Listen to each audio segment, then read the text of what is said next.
हमने मूंग क्यों चढ़वाई 31 दाना, तो उसका वर्णन शास्त्र आनंद में कर रहा है साहब। हमने नंदी पर 31 मूंग क्यों चढ़ाए कि शंभो मेरे हृदय की बात को याद रखना भोलेनाथ, मेरे नंदीश्वर भगवान, मेरे चित्त में जो मन में चल रहा है इसको लक्ष्य तक पहुंचाना, और आप ही हो जो शंकर को मेरे दरवाजे तक लेकर आ सकते हो, इसलिए मूंग चढ़ाए। आप हो जो शिव को मेरे द्वार तक ला सकते। फलित कितना आनंदित होंगे। इसलिए शायद शिव महापुराण की कथा कहती है, शंकर का अनुमोदन करता है, शिव महापुराण वर्णन करती है, स्कंद पुराण में शंकर का पावन चरित्र कहता है, स्वयं भगवान शिव की लीला करती है कि एक बार रावण लंकाधिपति कुबेर को जीत कर आ रहा था, और रावण लंकाधिपति जब कुबेर को जीत कर आ रहा था तभी बीच मार्ग में भगवान नंदीश्वर दिख गए। कैलाश पर नंदी नजर आ गए और नंदी को देखा तो हंस दिए। नंदी को देखकर हंस रहे कि बताओ, नंदी का मुख देखो, शरीर मनुष्य का है और मुख बेल का लगा हुआ है। अरे प्रगटे थे, सुंदर बालक थे, बड़े सुंदर, इतने सुंदर थे, इतने सुंदर थे। शिव महापुराण की कथा कहती है जैसे मेरे भोलेनाथ सुंदर थे। गणेश जी की प्रियता है दुर्वा। क्या प्रियता है? दुर्वा। कितनी दुर्वा गणेश जी को समर्पित करी जाती है? मात्र 5। कितनी? आज के जमाने में लोग गट्ठा बनाकर चढ़ा दें, वो अपनी जगह पर है। 5 दुर्वा पंचम इंद्रियों को वश में करने के लिए, और भगवान के 5 जो स्वरूप हैं उनको अपने भीतर उतारने के लिए पंच। और दुर्वा में भी 3 गांठ। जब दुर्वा समर्पित करी जाती है तो उसमें नीचे दुर्वा की डंडी पर गांठ रहती है, 3 छोटी छोटी गांठें होना चाहिए। कितनी गांठ? जो भगवान को समर्पित करी जाती है। जिसके घर में संपदा की कमी पड़ती हो, बीमारियां ज्यादा फैल रही हो, बहुत कष्ट हो महाराज, बहुत ज्यादा दुखी हो महाराज, कोई काम नहीं बन रहा, बहुत तकलीफ में हो, तो शमी पत्र, शमी की पत्ती, जहां गणेश जी का स्थान है वहां पर 5 शमी पत्र 5 समर्पित करें, और शंकर जी के ऊपर 3 शमी पत्र समर्पित करें। बहुत ध्यान देना, 5 शमी पत्र जहां गणेश जी का स्थान है शिवलिंग में वहां समर्पित करें, 3 शमी पत्र शिवलिंग के ऊपर समर्पित करें। 1 शमी पत्र शंकर जी की चौखट पर लेफ्ट भाग में जाते समय, आपका उल्टा हाथ, जब मंदिर से निकलो तो उल्टे हाथ पर लेफ्ट भाग में शंकर जी की चौखट पर समर्पित करें 1 शमी पत्र। और महाराज घी का दिया जहां लेफ्ट भाग में आपने शमी पत्र रखा है, मंदिर में ना दिया लगाकर बाहर की ओर जहां शमी पत्र रखा है उसके ठीक साइड में एक घी का दिया लगा दीजिए। केवल गणेश चतुर्थी से लेकर अनंत चतुर्दशी तक गणेश पुराण कहती है भगवान गणेश जी का, मोर ध्वज का, मयूर ध्वज गणेश का नाम लेकर जो ये दीप शमी पत्र चढ़ा देता है उसके घर से कभी रिद्धि सिद्धि नहीं जाती, वैभव प्रतिष्ठा नहीं जाती। कर देख, गणेश जी महाराज और एक शंकर जी, ये 2 देवता ऐसे हैं जिन पे तुलसी नहीं चढ़ती।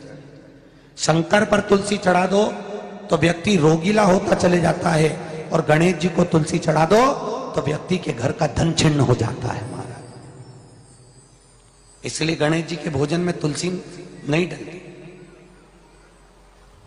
क्योंकि वृंदा देवी ने भगवान शंकर के पुत्र विनायक को देखकर विवाह का प्रस्ताव रखा था, पर गणेश जी महाराज ने कह दिया और तुमने तुलसा भी डाली, तो दोष लगा कि नहीं लगा? अरे बोलो तो लगा? नहीं लगा। क्यों नहीं लगा? अगर थाली को अंदर से लेकर आए, पुष्टि मार्ग का नियम, जब ठाकुर जी के सामने 56 भोग, कुनवाड़ा, अन्नकूट लग जाता है, लगने के पहले उसको जब लेकर आते हैं रसोई घर से, भोजनशाला से, तो उसमें तुलसी डाल के नहीं लाते। अगर रसोई घर से भोजन में तुलसी डलकर अगर ठाकुर जी के सामने वो थाली रखी तो ये पक्का है वो थाली ठाकुर जी नहीं जीमेंगे, क्योंकि उसमें तुलसी रखी हुई आई है। हाँ, जब ठाकुर जी के सामने थाली रखा गई और तुमने थाली रखने के बाद में मंदिर के सामने बैठ के फिर तुलसी डाली तो ठाकुर जी उसको स्वीकार कर लेते हैं। क्यों? क्योंकि 33 करोड़ देवी देवता एक जगह पर विराजमान हैं। जब हम थाली रखते हैं प्रथम देव उस भाग को ग्रहण कर ले। जब तक तुलसी डालते हैं प्रथम देव अपनी दृष्टि हटा लेते हैं। समय होता है, एक टाइम होता है, एक पल होता है, एक घड़ी होती है कि गणेश जी महाराज हमारे घर में आ गए। गणेश जी की सबसे पहली जो आरती हो, उस आरती के समय पर अगर धूप बत्ती जलाई जाए या गोबरी को जलाकर उसमें गूगल छोड़ी जाए और गूगल छोड़ने के बाद गणेश जी का नाम ध्रुम वर्ण कह दिया जाए तो गणेश जी को तुम्हारे घर की पूजा स्वीकार करना पड़ती है। बस वो समय हम जानते, हम तो बस उतना जानते हैं कि शिव महापुराण में लिखा और मुद्गल पुराण में लिखा, गणेश पुराण में लिखा, गणेश जी का एक नाम होता है ध्रुम वर्ण। क्या नाम है? ध्रुम वर्ण गणेश जी का एक नाम होता है। जब हम धूप जलाकर और धूप लगाने के बाद में गणेश जी की सबसे पहली आरती करने के पहले अगर हम सबसे पहली आरती गणेश जी की कर रहे हो, अपने घर में स्थापना कर रहे हो, बिठा रहे हो और तुम चाहते हो कि गणेश जी मेरे घर में आके मेरी पूजा को स्वीकार करें और जो मांगू मेरा गणेश मुझे दे 10 दिन के अंदर, तो पहला नाम लेकर पुकार लेना ध्रुम वर्ण विनायक, बैठो, बस काम हो गया। वो फिर ही होकर आता। सुंदर जोड़ी थी शंकर और पार्वती की, सही है कि गलत है? कभी नहीं झगड़ते थे।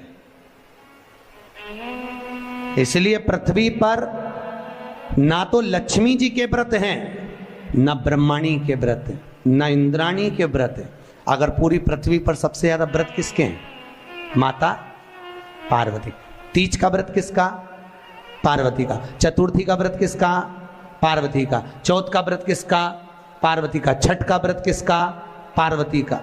जितने व्रत है सब माता पार्वती। गणेश जी मैया को प्रसन्न करने के लिए 8 रूप में धारण करते हैं। 8 रूप भगवान गणेश जी ने धारण किए। एक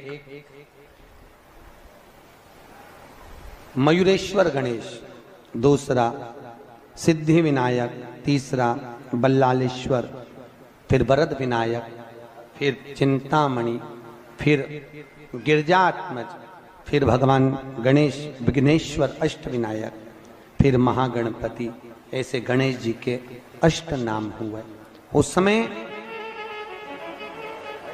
तिजोरी के अंदर जो गणेश की प्रतिमा रखी जाती है, किस नाम से रखी जाती है? तो तिजोरी में हम जो गणेश की प्रतिमा रखते हैं वो वरद विनायक के नाम से रखते हैं। कौन सा गणेश? वरद। वरद विनायक के नाम से तिजोरी में गणेश रखते हैं। और वरद विनायक के नाम से गणेश जी तिजोरी में रखाते हैं।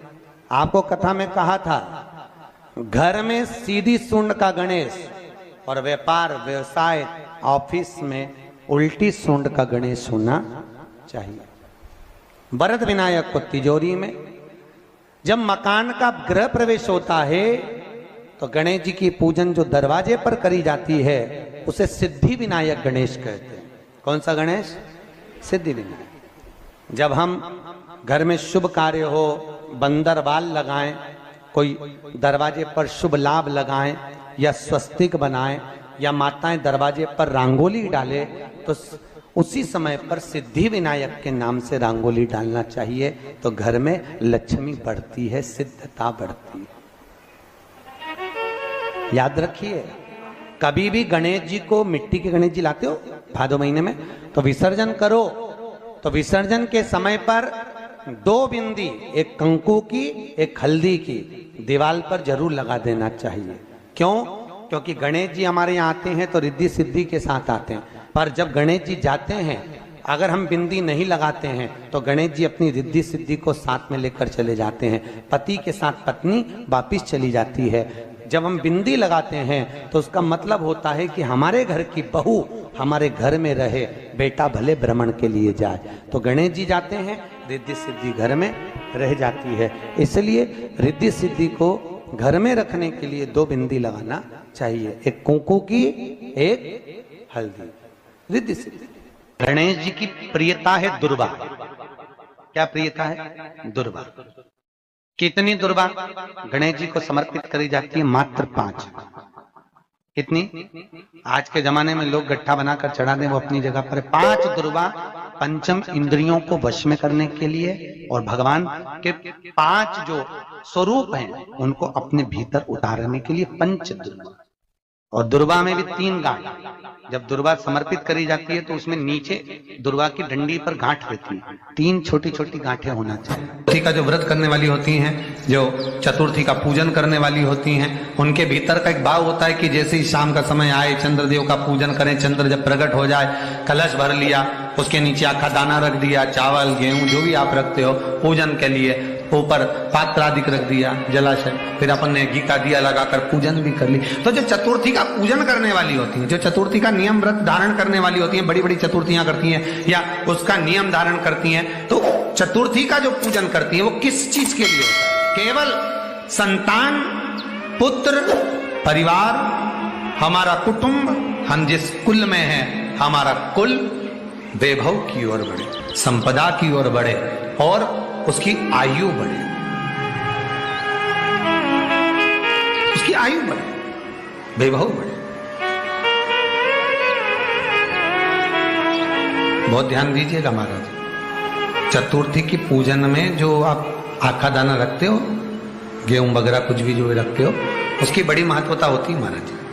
यहां तक कहा गया है, चतुर्थी की कथा तो आप लोग पढ़ते होंगे, जो लोग पढ़ते हैं उनको मालूम होगा, चतुर्थी की कथा में लिखा है,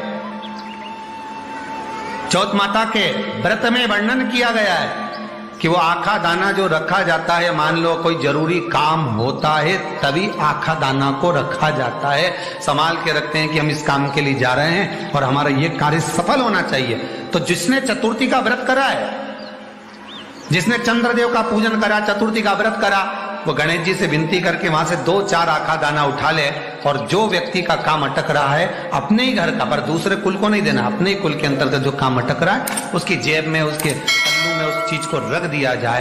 तो चतुर्थी जो अगली आती है, जैसे आप महीने की करते हो तो महीने की, और आप जैसे करते हो कि 4 अलग बड़ी बड़ी चतुर्थी करते हो तो उसके अनुसार आपका कार्य सिद्ध होता ही है। उस आखे दाने का इतना महत्व होता है क्योंकि चतुर्थी का व्रत करने वाली माता जब व्रत करती है तो स्वयं चतुर्थी की कथा में लिखा हुआ है कि पार्वती जी गणेश जी से चतुर्थी की कथा बचवाती। चतुर्थी की कथा बाची किसने थी? स्वयं गणेश जी महाराज ने। और सुनी किसने थी? माता पार्वती। बाचने वाले गणेश जी थे, सुनने वाली माता पार्वती थी। तो चतुर्थी की कथा जब होती है तो उसको स्वयं गणेश जी बाच रहे हैं। तो व्रत कौन सुन रही है? माता पार्वती। और आपने जो आखा दाना लिया वो गणेश जी के भाव से लिया, गणेश जी से निवेदन करके, विनय करके, प्रार्थना कर उसको प्राप्त किया। जितने आस्था चैनल पर कथा सुन रहे हो, जितने फेसबुक और यूट्यूब पर सुन रहे हो, और जितने इस छत्तीसगढ़ की पावन धरा पर बैठकर सुन रहे हो, बहुत सावधानी से सुनना। एक छोटा सा कपूर का टुकड़ा जब आरती में जलाया जाता है तो ये कपूर क्यों जलाते हैं? इस कपूर का महत्व क्या है? इस कपूर का कारण क्या है? ये कपूर है कौन जिसको हम आरती में जलाते हैं? क्या जरूरत इस कपूर को आरती में जलाने की? क्या जरूरत इसको यज्ञशाला में जलाने की? क्या जरूरत है इस कपूर को पूजन में जलाने की? स्वयं गुरु बाबा कहते हैं, यदि कोई आरती में, पूजन में, घर में एक कपूर का टुकड़ा आरती के बाद में जब समर्पित करेगा तो उसको अश्वमेध यज्ञ का पुण्य प्राप्त हो जाएगा। अश्वमेध यज्ञ के पुण्य को पाने के लिए कपूर का टुकड़ा आज भी आरती में जलाया जाएगा। एक कपूर का टुकड़ा सुख का, इसीलिए हमारे यहाँ शास्त्र कहता है महाराज, जब आपको घर में अगर ऐसा लगने लगे कि 15 दिन से बहुत बेचैनी है, बहुत दुख तकलीफ लग रही है, कोई ना कोई बीमार पड़ रहा है, कुछ ना कुछ तकलीफें लग रही है, तो एक पीपल का पत्ता ले लो, उसके ऊपर एक कपूर का टुकड़ा ले लो, सारे घर में घुमाकर उसको दरवाजे के बीच मध्य में जलाकर रख दीजिए। थोड़ी सी जला 20 से 25 मिनट के अंदर मकान में एनर्जी वापिस आ जाएगी, उस भवन में एनर्जी वापिस प्राप्त हो जाएगी। 20 से 25 मिनट के अंदर एनर्जी वापस। लग रहा है कि यहाँ नेगेटिव है तो उसको पॉजिटिव बनाया जा सकता है। रात को 12 बजे शंकर जी के मंदिर में शिवलिंग पर चढ़ी हुई बेलपत्री को उठाकर शंकर मंदिर का शिखर देखकर चबा चबा कर खा लीजिए। आपके पाँव के घुटने बदलने की जरूरत नहीं पड़ेगी, ऑपरेशन की जरूरत नहीं। पेटता, अलमस्तता। इस संवाद के अंतर्गत ये जो संवाद आया है, श्री गणेश जी महाराज ने श्री शैलम पर, कार्तिकेय महाराज की पावन धरा पर, मल्लिकार्जुन की पावन धरा पर, श्री शैलम में 3 प्रश्न श्री गणेश जी महाराज ने करे, और वो गणेश जी के 3 प्रश्न आपको भी ज्ञात होना चाहिए। पहला प्रश्न गणेश जी महाराज ने अपनी माता से कहा, माँ, मृत्यु लोक के अंतर्गत इस भूमि पर जन्म लेने के बाद में अगर व्यक्ति को वृद्ध अवस्था का सामना ना करना पड़े तो उसके लिए क्या करना चाहिए? सुन लेना जवान भाई, जितने भी बेटा बेटी बैठे हैं और जितने आस्था चैनल पर, फेसबुक, यूट्यूब पर सुन रहे हैं, बड़े ध्यान से सुन लेना कि मान लो कि हमें वृद्ध अवस्था देखना ही ना पड़े, उसके लिए क्या करना पड़े? तो कहा उसका एक ही साधन है, राम राम रटते रहो जब तक घट में प्राण, कब हो तो दीन दयाल के भनक पड़ेगा। महाराज एक कर्म करते रहो, तुम्हारा कर्म जरूर करो, काम करते करते करते करते करते करते भी भगवत स्मरण करते। धर्म और कर्म, इन दोनों में अंतर क्या है? बोलो जल्दी जल्दी बोलिए। धर्म और कर्म में अंतर क्या है? धर्म अष्टविनायक में एक विनायक, सबसे प्रबल विनायक, अष्टविनायक में सबसे प्रबल।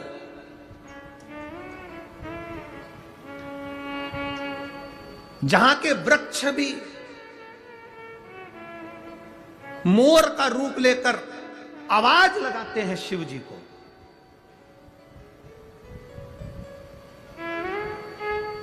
जहां की नदी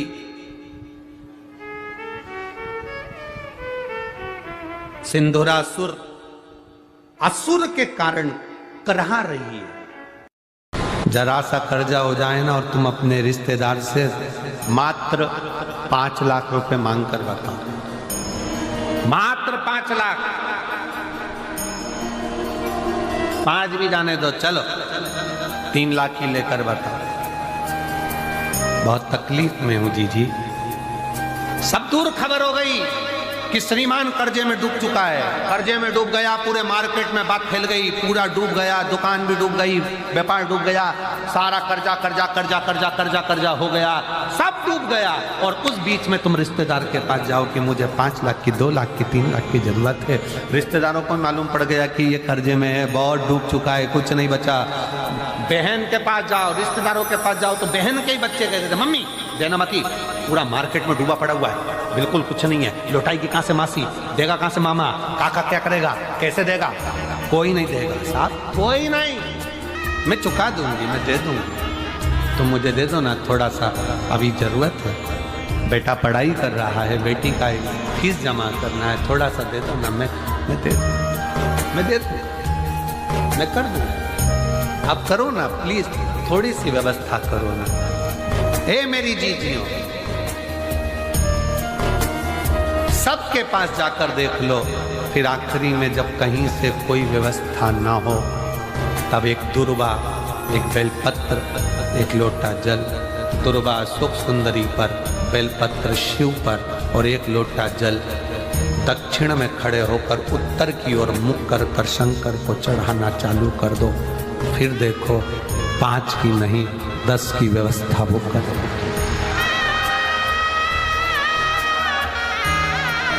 दुख हो सामने खड़ा होना जीजियों, एक दुर्वा, एक बेलपत्र, एक लोटा जल, दुर्वा चढ़ाओ सुख सुंदरी वाली जगह पर, डंडी रहे उधर शिव की तरफ, दुर्वा की खिला हुआ भाग, एक बेलपत्र शंकर के शिवलिंग पर, और खड़े हो जाओ, दक्षिण में बैठ जाओ, दक्षिण में उत्तर की ओर मुख कर दोनों हाथों से शंकर को जल चढ़ाना प्रारंभ करो। 8-10 दिन, 15 दिन, 20 दिन बाबा को चढ़ा कर देखो, फिर रिश्तेदारों से मांगने की जरूरत नहीं पड़ेगी, वो ऐसी प्लानिंग करेगा कि तेरा भंडार खुद भरना। शिव का स्मरण करो। शिवाय नमस्तु। हमने मूंग क्यों चढ़वाई 31 दाना, तो उसका वर्णन शास्त्र आनंद में कर रहा है साहब। हमने नंदी पर 31 मूंग क्यों चढ़ाया कि शंभो मेरे हृदय की बात को याद रखना भोलेनाथ, मेरे नंदीश्वर भगवान, मेरे चित्त में जो मन में चल रहा है इसको लक्ष्य तक पहुंचाना, और आप ही हो जो शंकर